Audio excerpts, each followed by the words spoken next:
नमस्कार, मी सायली वझे पानसे। आज आपण करतोय तोंडली भात। त्यासाठी मी ही तोंडली अशी उभी चिरून घेतलेली आहे आणि 1 वाटी आंबेमोहोर तांदूळ स्वच्छ धुवून घेतला आहे। आपल्याला त्याच्या दुप्पट म्हणजे 2 वाट्या पाणी, गरम पाणी कुकरमध्ये घालायचे। बाकीचं लागणारं साहित्य दाखवते। मीठ, हा गोडा मसाला आहे आणि हा थोडेसे खडे मसाले भाजून ताजा मसाला करून घेतला आहे, त्याने खूप छान स्वाद येतो। थोडासाच गूळ, लाल तिखट, हे ओलं खोबरं वरून घेण्यासाठी, थोडेसे काजू, 2 हिरव्या मिरच्या आणि थोडंसं आलं, हे आपल्याला मिक्सरमध्ये वाटून घ्यायचं आहे। कोथिंबीर आणि लिंबू, कढीपत्ता, तमालपत्र आणि मीठ। आणि बाकीचं लागणारं साहित्य म्हणजे साजूक तूप, तेल आणि फोडणीचं साहित्य। कुकरमध्ये आपण तेल घातलंय। तेल चांगलं तापल्यानंतर आपण ह्याच्यात मोहरी घालतोय आणि मोहरी व्यवस्थित तडतडली की घालतोय थोडासा हिंग, हळद, गॅस बारीकच ठेवतोय।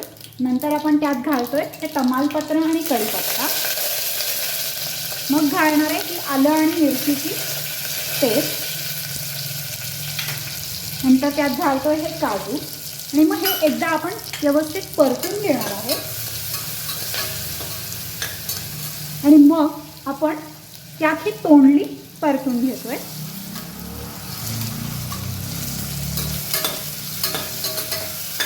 तोंडली 1-2 मिनिटं परतून झाल्यानंतर मग आपल्याला त्याच्यात तांदूळ हलक्या हाताने परतायचे आहेत। तोंडली 2 मिनिटं परतल्यानंतर आपण हे तांदूळ त्यात हलक्या हाताने परतून घेतो।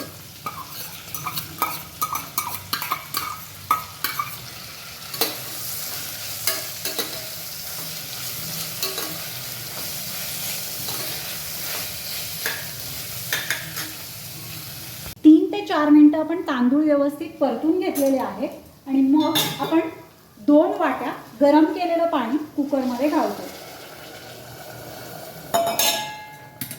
पुन्हा एकदा व्यवस्थित मिक्स करून घेणार आहे आणि मग क्रमाने आपण त्याच्यात मसाले घालतोय।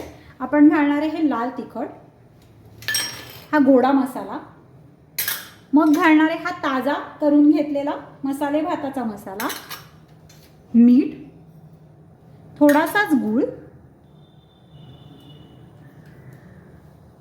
आणि पुन्हा एकदा व्यवस्थित आपण मिक्स करून घेतो।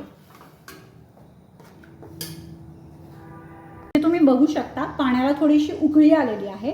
त्यावेळी आपण त्याच्यामध्ये थोडंसं साजूक तूप घालायचं आहे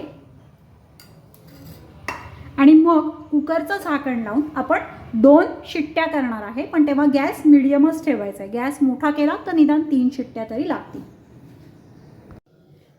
तोंडली भात बरोबर आहे उडदाचा भाजलेला पापड आणि लिंबाची फोड आहे की नाही सूप? रेसिपी आवडली असेल तर नक्की कमेंट करून सांगा।